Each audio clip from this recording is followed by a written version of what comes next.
ಕಿತ್ತೂರು ಚೆನ್ನಮ್ಮ ಅಭಿವೃದ್ಧಿ ಪ್ರಾಧಿಕಾರಕ್ಕೆ ಅನುದಾನ ಬಿಡುಗಡೆ ಮಾಡದ್ದಕ್ಕೆ ಪಂಚಮಸಾಲಿ ಜಯಮೃತ್ಯುಂಜಯ ಸ್ವಾಮೀಜಿ ಅಸಮಾಧಾನ ಹೊರಹಾಕಿದ್ದಾರೆ. ಚಿಕ್ಕೋಡಿ ಪಟ್ಟಣದಲ್ಲಿ ಬೇಸರ ವ್ಯಕ್ತಪಡಿಸಿದ ಜಯಮೃತ್ಯುಂಜಯ ಸ್ವಾಮೀಜಿ, ಸರ್ಕಾರ ರಾಯಣ್ಣ ಪ್ರಾಧಿಕಾರಕ್ಕೆ ಅನುದಾನ ಬಿಡುಗಡೆ ಮಾಡಿದೆ, ಆದರೆ ಚೆನ್ನಮ್ಮ ಅಭಿವೃದ್ಧಿ ಪ್ರಾಧಿಕಾರಕ್ಕೆ ಅನುದಾನ ನೀಡಿಲ್ಲ. ರಾಯಣ್ಣ ಪ್ರಾಧಿಕಾರದ ಜೊತೆಗೆ ಚೆನ್ನಮ್ಮ ಪ್ರಾಧಿಕಾರಕ್ಕೂ ಅನುದಾನ ನೀಡಿ ಅಂತ ಒತ್ತಾಯಿಸಿದ್ರು.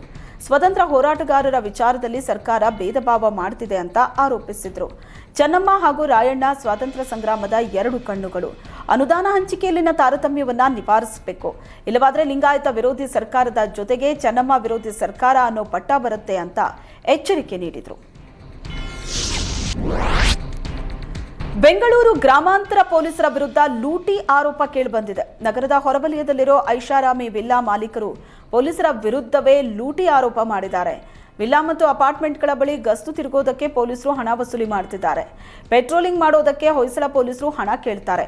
ಸರ್ಕಾರ ಸಂಬಳ ನೀಡ್ತಾ ಇದ್ರು, ಮಾಮೂಲಿ ವಸೂಲಿ ಮಾಡುತ್ತಿದ್ದಾರೆ ಅಂತ ಅಪಾರ್ಟ್ಮೆಂಟ್ ಅಸೋಸಿಯೇಷನ್ ಆವಲಹಳ್ಳಿ ಪೊಲೀಸರ ವಿರುದ್ಧ ಆರೋಪ ಮಾಡುತ್ತಿದೆ.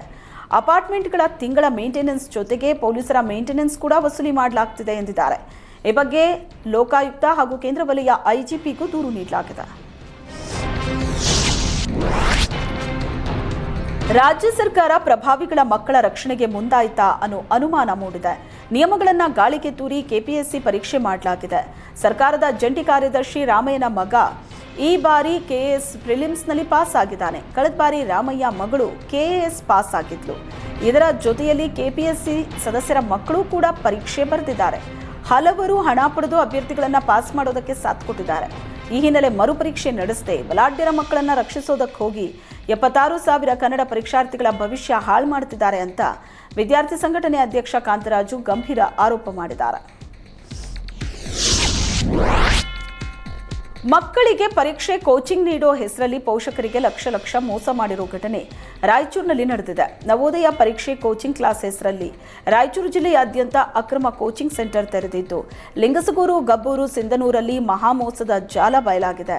ಖಾಸಗಿ ಕಟ್ಟಡವನ್ನ ಬಾಡಿಗೆ ಪಡೆದು ಮಕ್ಕಳಿಗೆ ಕೋಚಿಂಗ್ ನೀಡೋದಾಗಿ ಪೋಷಕರನ್ನ ನಂಬಿಸಿದ್ದಾರೆ. ಪೋಷಕರಿಂದ ತಲಾ 40,000 ರಿಂದ 50,000 ರೂಪಾಯಿ ವಸೂಲಿ ಮಾಡಿದ್ದಾರೆ. ಶಿಕ್ಷಣ ಇಲಾಖೆ ಅನುಮತಿ ಇಲ್ಲದೆ ಅಕ್ರಮ ಕೋಚಿಂಗ್ ಸೆಂಟರ್ ತೆರೆಯಲಾಗಿದೆ.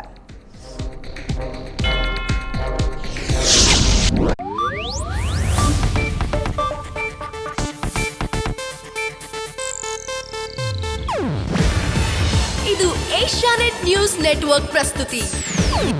ನೀವು ನೋಡ್ತಿದ್ದೀರಾ ಏಷ್ಯಾನೆಟ್ ಸುವರ್ಣ ನ್ಯೂಸ್.